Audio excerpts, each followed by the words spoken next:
Nueva York, 1990. Si caminas por la Quinta Avenida, el nombre Trump está en todas partes, grabado en bronce, bañado en oro, imposible de ignorar. Pero detrás de esas letras, el hombre ya está muerto. Los titulares no informan, certifican su defunción. Forbes lo ha borrado de la lista de millonarios. Los bancos, los mismos que ayer le suplicaban que aceptara su dinero, hoy afilan cuchillos en salas de juntas cerradas. Donald Trump debe 900 millones de dólares en préstamos personales, no de sus empresas, de él. Ha perdido su yate. Su aerolínea ha desaparecido. Sus casinos están técnicamente en quiebra. Para el sistema financiero, Trump no es un rival. Es un error que está a punto de ser corregido, un cadáver que camina, esperando el momento de caer. Cualquier otro hombre, bajo esta presión, habría firmado su rendición, se habría declarado en quiebra total, habría desaparecido en una vida discreta, amarga y silenciosa. Pero Donald Trump no hizo eso. Mientras sus acreedores se reunían para repartirse sus restos, Trump hizo algo que viola todas las leyes del mundo empresarial. No pidió perdón, no bajó la cabeza, no negoció desde la debilidad, exigió 65 millones de dólares más. Bienvenidos a Emprendedores Podcast. Hoy no vamos a hablar de política, ni de partidos, ni de ideologías. Hoy vamos a entrar en el quirófano de la psicología de poder más extrema del siglo XXI. Vamos a diseccionar cómo un hombre oficialmente quebrado se convirtió en el hombre más poderoso del planeta. ¿Cómo es posible que alguien caiga tantas veces y aún así termine siempre en la cima? La respuesta no está en sus cuentas bancarias, está en su arquitectura mental. Una mentalidad diseñada para la guerra perpetua, donde la realidad no se acepta, se impone. En los próximos 30 minutos vas a descubrir la regla del ataque total, el secreto heredado de un abogado diabólico para nunca perder una batalla pública, la traición a la gravedad, cómo usar la deuda como arma y convertir a los bancos en rehenes, el método del villano. ¿Por qué aprendió de la lucha libre que el odio vale más que el amor? Prepárate, porque después de este video vas a entender una verdad incómoda. En el juego de los imperios no gana el más rico, gana el que se niega a desaparecer. Este es el código de un hombre imposible de borrar. Este es el método Trump. Para entender la mente de Donald Trump, primero tienes que entender a su creador. Y ese hombre no fue su padre, fue Roy Cohn. Si no conoces ese nombre, no entiendes cómo funciona el poder en Estados Unidos. Cohn no era un abogado, era un ingeniero del miedo. Fue el cerebro legal del senador McCarthy durante la caza de brujas comunista.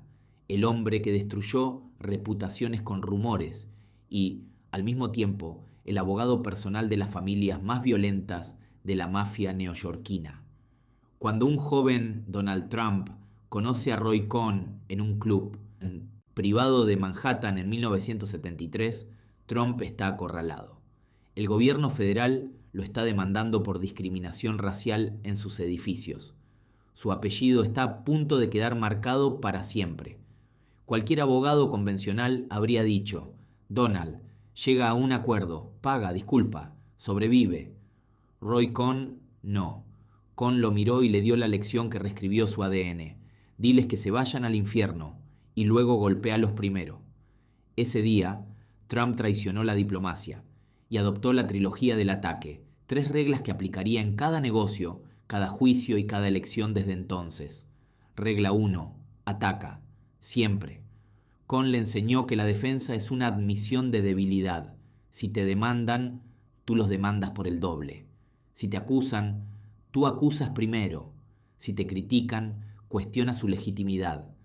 Trump aprendió que un enemigo a la defensiva no piensa con claridad. La agresión constante no busca ganar el caso, busca agotarte. Regla 2. Nunca admitas nada. Nunca pidas perdón.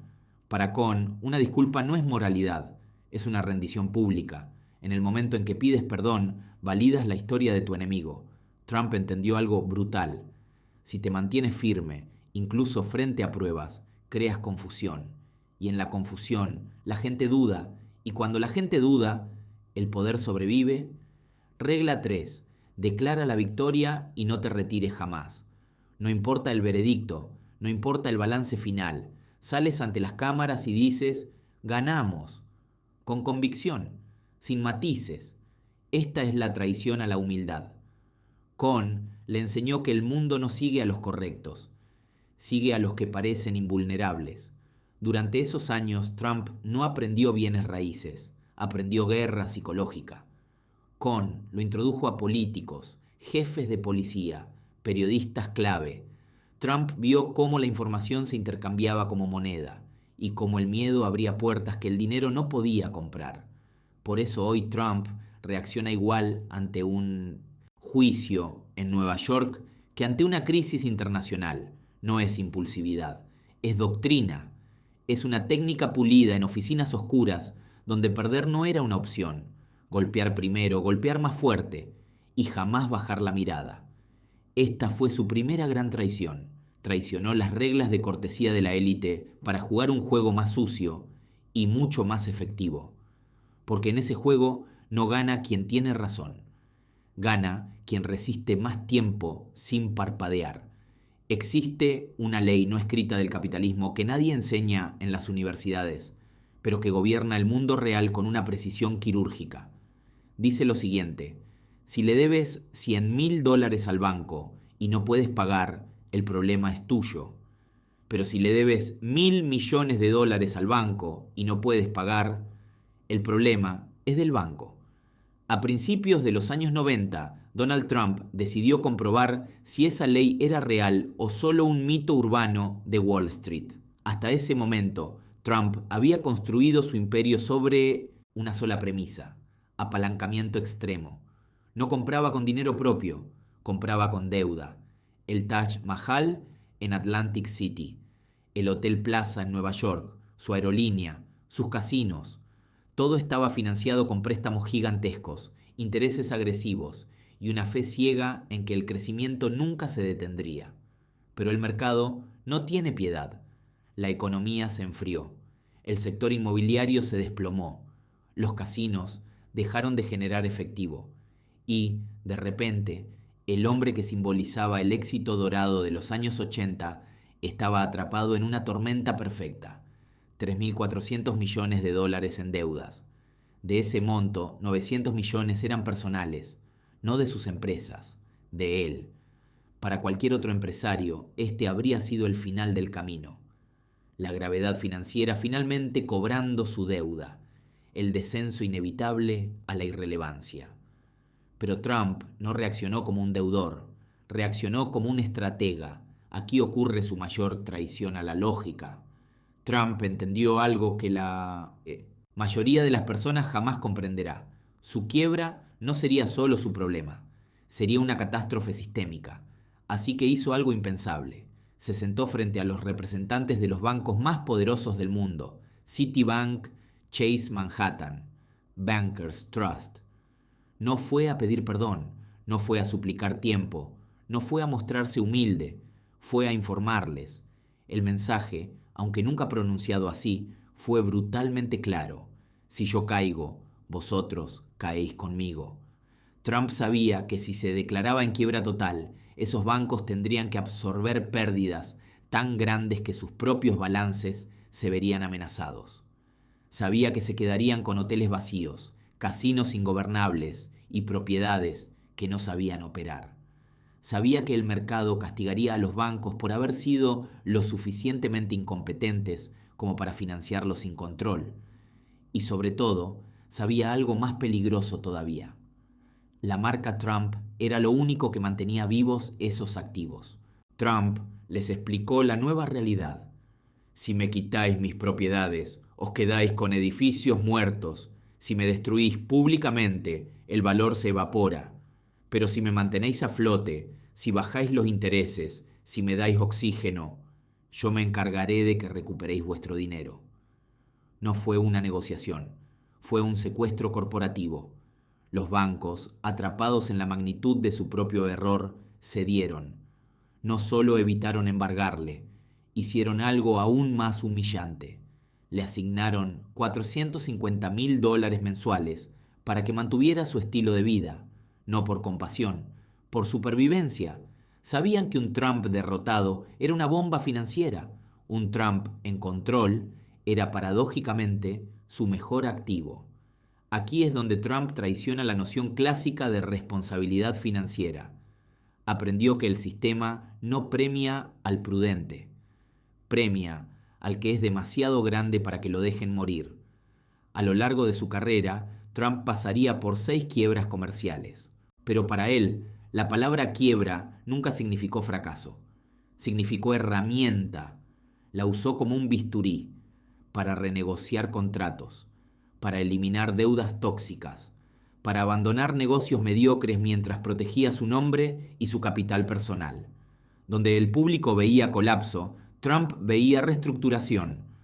Donde otros veían vergüenza, él veía apalancamiento psicológico. Esta capacidad para caminar sobre el abismo sin vértigo es lo que lo separa del resto de los empresarios. Trump entendió antes que muchos banqueros que el dinero es, en gran parte, una ficción colectiva, pero la percepción de poder es una realidad tangible. Al traicionar la gravedad de las deudas, logró algo extraordinario. Convirtió a sus acreedores en sus aliados más desesperados. No por lealtad, por miedo, dominó el concepto de demasiado grande para caer antes de que el término existiera. Y una vez que comprendió que podía sobrevivir al colapso total, se volvió verdaderamente peligroso, porque un hombre que ya ha mirado al abismo y ha descubierto que puede usarlo como arma, es un hombre que deja de tener límites. Si entras al vestíbulo de la Torre Trump, verás oro, mármol y espejos infinitos. Pero lo que realmente sostiene ese edificio no es el acero ni el hormigón, es una idea. Un principio mental que Donald Trump definió en The Art of the Deal y convirtió en arma, la hipérbole veraz. Para la mayoría de las personas, mentir es un fallo moral. Para Trump, exagerar es una forma de arquitectura social. Entendió muy pronto que la realidad presentada de forma honesta es débil, silenciosa, olvidable, pero la realidad presentada como enorme, histórica o sin precedentes se vuelve imposible de ignorar. Trump no traicionó la verdad por descuido, la traicionó por diseño. Comprendió que los seres humanos no recuerdan cifras, recuerdan sensaciones, no recuerdan hechos, recuerdan impresiones. Trump no buscaba ser exacto, buscaba ser dominante. El ejemplo más quirúrgico está justo bajo tus pies. Si subes en el ascensor de la Torre Trump, notarás algo extraño. El último piso está marcado como el 68, pero si cuentas los niveles reales desde la calle, el edificio solo tiene 58 plantas. 10 pisos desaparecen en el aire. Trump simplemente decidió que no existían. ¿Por qué? Porque vivir en el piso 68 suena más alto, más poderoso, más exclusivo que vivir en el 58. Y eso es todo lo que importa. A sus compradores no les interesaba la ingeniería, les interesaba el estatus. Trump no vendía metros cuadrados, vendía la sensación de estar por encima del resto del mundo. Aquí nace su traición definitiva a la objetividad. Trump descubrió que si repites una afirmación con suficiente convicción, volumen y descaro, creas un campo de distorsión de la realidad. Si él dice que su hotel es el más lujoso del planeta, el cliente entra buscando lujo, y el cerebro humano, obediente, lo encuentra. Las alfombras pueden estar gastadas, los detalles pueden ser mediocres, pero la mente ya ha sido programada para interpretar cada estímulo como parte de la grandeza prometida. La percepción se convierte en la prueba. Pero la hipérbole de Trump no es solo espectáculo, es una estrategia de desgaste. Al exagerarlo todo, Trump satura a sus enemigos. Periodistas, críticos y analistas se pierden intentando verificar cada frase, cada número, cada afirmación. Mientras ellos se ahogan en comprobaciones, Trump ya ha lanzado 3 declaraciones nuevas, aún más grandes, aún más absurdas, aún más irresistibles para los titulares. Es una guerra de guerrilla semántica. El adversario pelea en el pasado, Trump conquista el presente. Aquí entendió una verdad que casi nadie se atreve a aceptar. La atención es la moneda más poderosa del sistema. En su lógica, no existe la mala prensa. Si un medio dice que su edificio es excesivo, vulgar o pretencioso, sigue diciendo que es grande, visible, dominante. Y en el universo mental de Trump, eso es ganar. Traicionó el deseo de ser respetado por la élite intelectual para convertirse en una obsesión para las masas. Trump no quería que dijeran que era un buen empresario. Quería que su nombre fuera lo primero que apareciera en la mente de alguien al pensar en la palabra éxito. Y lo logró. Transformó su apellido en un adjetivo, en una idea, en una marca emocional. Y una vez que un nombre se convierte en un concepto, los hechos pierden su capacidad de dañarlo. Puedes perder juicios, puedes perder dinero, puedes incluso perder elecciones, pero no puedes perder el significado que has incrustado en la mente colectiva. Trump no ve el mundo como es, lo ve como un lienzo en blanco donde la versión más grande siempre gana. Y esa es la lección incómoda que deja este principio. En una sociedad saturada de información, no triunfa quien dice la verdad más precisa, sino quien cuenta la historia más imponente, aunque esté construida sobre 10 pisos que nunca existieron. Para entender cómo Donald Trump se comporta frente a las cámaras, no hay que mirar el Senado, ni los manuales de ciencia política, ni los discursos presidenciales del pasado. Hay que mirar un cuadrilátero iluminado por focos, rodeado de gritos, insultos y espectáculo. La WWE. Trump es el único presidente en la historia de Estados Unidos que pertenece al Salón de la Fama de la lucha libre profesional. Y eso no es una curiosidad cultural. Es el manual de instrucciones de su poder. Aquí nace su traición a la etiqueta política. En la lucha libre existe una figura central, el heel, el villano. El heel no busca agradar, busca provocar, insulta al público, rompe las reglas, humilla a su rival y disfruta el odio que genera. Todo el mundo quiere verlo caer, pero ese es el truco que Trump entendió mejor que nadie. El villano es el que vende las entradas. El héroe tranquiliza, el villano hipnotiza. Sin el heel no hay espectáculo, no hay emoción y no hay negocio. Trump absorbió esta lógica por ósmosis. Comprendió que, si se convertía en el villano favorito de los medios, ellos quedarían atrapados en su órbita para siempre. No podían ignorarlo, no podían soltarlo. Cada insulto era un clip, cada exceso un titular, cada ruptura de normas una transmisión en vivo. Esta es la traición a la simpatía. Mientras otros líderes gastan fortunas en parecer empáticos, cercanos y correctos, Trump descubrió algo mucho más rentable. La polarización es un activo financiero y político. Entendió que cuando logras que un grupo te odie con intensidad, automáticamente sellas la lealtad emocional del grupo contrario.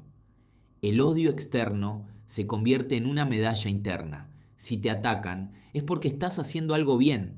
Si te odian, es porque eres una amenaza real. En la WWE, Trump perfeccionó el arte de la promo, el monólogo agresivo donde no se discuten hechos, se destruyen identidades, no debates con tu oponente, lo reduces a un apodo, lo conviertes en una caricatura, lo rebajas a un personaje. Y una vez que alguien queda atrapado en un apodo, su marca personal colapsa. Trump trasladó esta técnica intacta a los negocios y luego a la política. ¿Para qué discutir estadísticas cuando puedes demoler a tu rival en 3 sílabas? Trump traicionó la idea de que un líder debe unir. Él entendió que la unidad genera calma y la calma mata la atención. El conflicto, en cambio, electrifica. En su universo mental, la atención no es un efecto secundario del poder, es el poder. Si el ciclo de noticias se detiene, el imperio empieza a morir. Por eso, cada vez que el foco se desvía, Trump lanza una provocación, insulta a una institución, rompe un protocolo sagrado, cruza una línea roja. no es impulsividad, es mantenimiento de marca. Trump entiende algo profundamente humano. La masa no busca coherencia lógica, busca catarsis emocional. Al encarnar al villano que desafía al sistema, a la corrección política y a las élites, ofrece a millones de personas la posibilidad de vivir su propia rebeldía a través de él. Se convierte en su avatar, su altavoz, su venganza simbólica. La lección final que Trump extrajo del ring es brutalmente simple. No importa si te abuchean o si te aplauden, siempre y cuando tú seas el que está en el centro del espectáculo. En la era del entretenimiento permanente, la única traición imperdonable es pasar desapercibido. Y Donald Trump ha diseñado toda su vida con una obsesión clara: que el silencio nunca tenga permiso para alcanzarlo. Si existiera una definición visual de la palabra élito, aparecería Donald Trump. Vive en un penthouse en la Quinta Avenida, cubierto de oro. Se desplaza en un Boeing 757 privado con cinturones bañados en metal precioso y crió a sus hijos en los círculos más cerrados del poder económico global. Por pura lógica sociológica, este hombre debería ser el villano perfecto de la clase trabajadora. Pero aquí ocurre algo que rompe todos los modelos clásicos: la traición a la lógica de clase. Trump entendió una verdad que los políticos tradicionales nunca se atrevieron a aceptar. El trabajador promedio no odia al millonario. El trabajador promedio quiere ser el millonario. A quien realmente detesta no es al rico visible, sino al rico que lo desprecia, al tecnócrata que le explica su propia vida con gráficos y palabras complicadas. El enemigo no es la riqueza, es la condescendencia. Trump hizo una jugada que nadie más en su posición se atrevió a hacer. Traicionó a su propia clase. La élite refinada de Manhattan lo veía como un intruso ruidoso, un nuevo rico sin modales. En lugar de buscar su aceptación, decidió declararles la guerra y aliarse con la multitud. Así nació su arma más efectiva: el populismo de lujo. Trump no intentó parecer humilde, no se puso jeans gastados ni fingió una vida común. Hizo exactamente lo contrario. Exageró su riqueza hasta lo caricaturesco para enviar un mensaje brutalmente simple: soy el ganador, y los ganadores no piden permiso. Su opulencia no era distancia, era aspiración. No decía soy diferente a ti, decía soy lo que tú podrías ser si el sistema no estuviera amañado. El catalizador perfecto de esta imagen fue The Apprentice. Durante 14 temporadas, millones de personas cenaron viendo a Trump sentado en una silla de cuero, decidiendo quién merecía seguir y quién debía desaparecer. El programa no enseñaba negocios, enseñaba jerarquía. Trump se convirtió en el árbitro supremo del mérito, el líder duro, implacable, pero justo, el hombre que no explicaba, sentenciaba. You're fired. 3 palabras. Autoridad absoluta. Aquí ocurre la traición al protocolo. Trump hablaba como el tipo que discute en un bar, pero vivía como el dueño del edificio. Esa mezcla descolocó a la élite. Lo llamaban vulgar. Sus seguidores lo llamaban real. Cada ataque desde arriba reforzaba la narrativa. Si ellos lo odian, es porque está de nuestro lado. La burla se transformó en validación. Trump convirtió el lujo en un arma política. Su penthouse dorado no era una señal de corrupción, era una prueba de independencia. No podía ser comprado porque ya lo tenía todo. No debía favores porque él era el favor. En un mundo donde todos desconfían del poder, Trump se presentó como el único que podía desafiarlo porque no lo necesitaba. Al traicionar a la élite que lo vio nacer, Trump descubrió algo fundamental. La gente no busca líderes que se parezcan a ellos. Busca líderes que encarnen su deseo. No les ofreció un plan técnico ni una ideología compleja. Les ofreció una identidad aspiracional.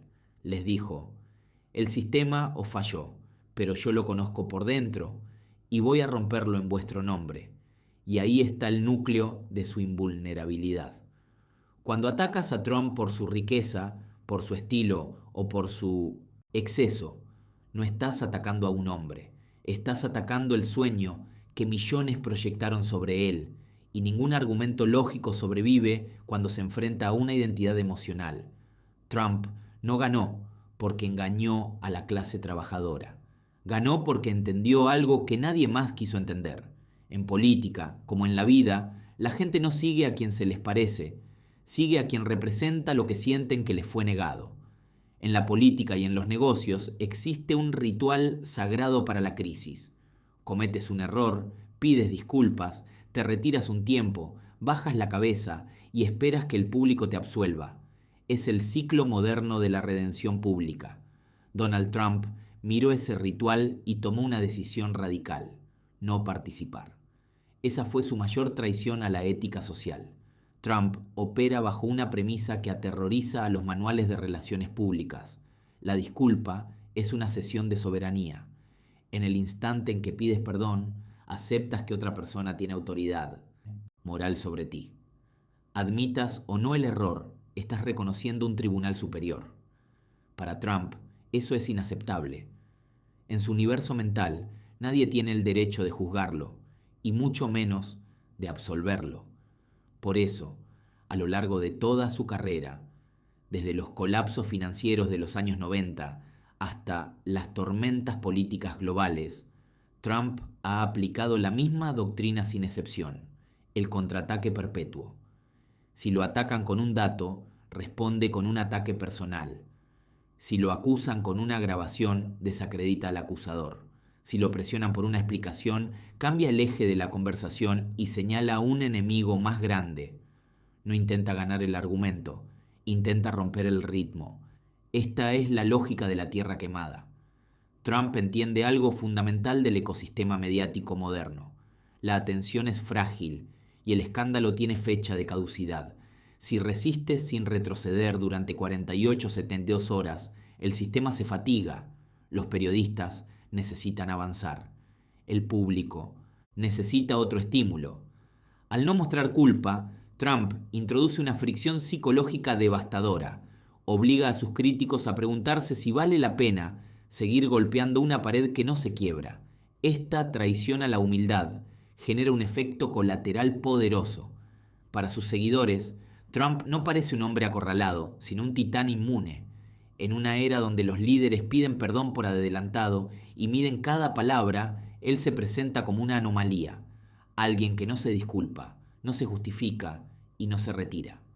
Su ausencia de remordimiento no se interpreta como arrogancia, sino como valentía existencial. El hombre que no baja la cabeza ante nadie. Trump transformó la terquedad en una herramienta de poder. Descubrió que si nunca admites una derrota, el concepto mismo de derrota se vuelve difuso. Puedes perder juicios, elecciones o aliados, pero mientras no reconozcas la caída, sigues de pie. Es la victoria por desgaste, no del adversario, sino del sistema que intenta corregirte. Así, ha sobrevivido a escándalos que habrían pulverizado a cualquier otro político o empresario, no porque fuera inocente, no porque tuviera razón, sino porque entendió que la reputación no es un hecho objetivo, es una narrativa negociada, y él se negó a negociar. Al final, la regla de oro de Trump queda clara. Si rechazas la etiqueta de culpable con suficiente convicción, obligas al mundo a convivir con tu versión de la realidad. Es una forma cruda de dominación psicológica que exige piel de acero y una indiferencia total al juicio externo. Trump no busca el perdón del público, busca su rendición por agotamiento. Llegamos al final del tablero, ya no quedan fichas que mover. Hemos visto a Trump caer, mentir, resistir, atacar y volver a levantarse. Pero hay una última jugada en su manual de poder que la mayoría de los empresarios, políticos y líderes jamás alcanza: la traición a la mortalidad. No se trata de vivir para siempre en un sentido biológico, sino de algo mucho más ambicioso: lograr que tu nombre deje de ser una persona y se convierta en una fuerza autónoma, una idea que existe incluso cuando la realidad te contradice. Donald Trump ejecutó una de las mayores operaciones de alquimia de marca jamás vistas. Dejó de ser un constructor de edificios para transformarse en un licenciador de significado. Llegó un punto en el que Trump ya no tocaba el acero ni el hormigón. Simplemente alquilaba su apellido. Hoteles, campos de golf, corbatas, filetes, agua embotellada, universidades. El objeto era irrelevante.